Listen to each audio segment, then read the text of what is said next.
పోయిన గురువారం నేను పనికెళ్ళి వచ్చాను. పనికెళ్ళి వచ్చినాక నాకు బాగా మెడ నొప్పులు వచ్చాను. నేను అసలు ఆగట్లేదు, పడుకోలేకపోతున్నాను, కూర్చోలేకపోతున్నాను. అసలు ఏం పని కూడా చేయబుద్ధి కావట్లేదు. ఇంటికాడ ఎప్పుడు లేదు, కొడుకులు ఏడుతున్నాను నేను. అసలు నన్ను పిలిచేవాళ్ళు కూడా లేరు ఇంట్లో. పొద్దున్నే ఈయన వచ్చి లైట్ లేదేంటి అని పుజ్జి అని పిలుపుతారు. పిలుతుంటే ఏడు పిల్లవాడి గబగబ వచ్చేయండి, అమ్మాయి హాస్పిటల్కి వెళ్దామా అంటే నాకు వద్దు అన్నాడు. అన్నసరికి అయ్యగారు వస్తున్నారు, నువ్వు వేసి బయలుదేరి చర్చికి వెళ్దాము అని అన్నాడు. అంటే నేను కూర్చోలేదు, నా మెడ అసలు ఆగట్లేదు, నేను రాలేను కూడా అని అంటున్నాను. అంటే గబగబ వేసి నీళ్ళు పెట్టి లేపు వెళ్దాం అన్నాడు. అన్నసరికి నేను రాలేనయ్యానంటే అక్కడ కొడుకు నేను రాను అన్నాడు.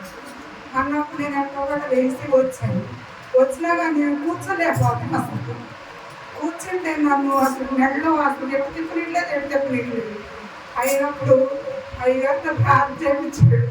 ప్రార్థన చేయించినప్పుడు నన్ను ఎవరో వచ్చి పని అనిపోయినట్టుగా ఆ ప్రార్థనలో కనపడుతున్నావు. కనపడి ఈ మెడలంటే నెప్పి తగ్గిపోయింది నాకు. తర్వాత మళ్ళీ ప్రసాద్ గారికి వీళ్ళందరూ ఫోన్ చేసి వాళ్ళ ఇంటికి వెళ్ళినాము, రాలేనాడు ప్రార్థన చేయండి మీరు అందరూ కలిసారు చెప్పారు. అయ్యారు చెప్పినప్పుడు అమ్మ ఒకసారి హాస్పిటల్కి చూపించుకున్నా అన్నారు.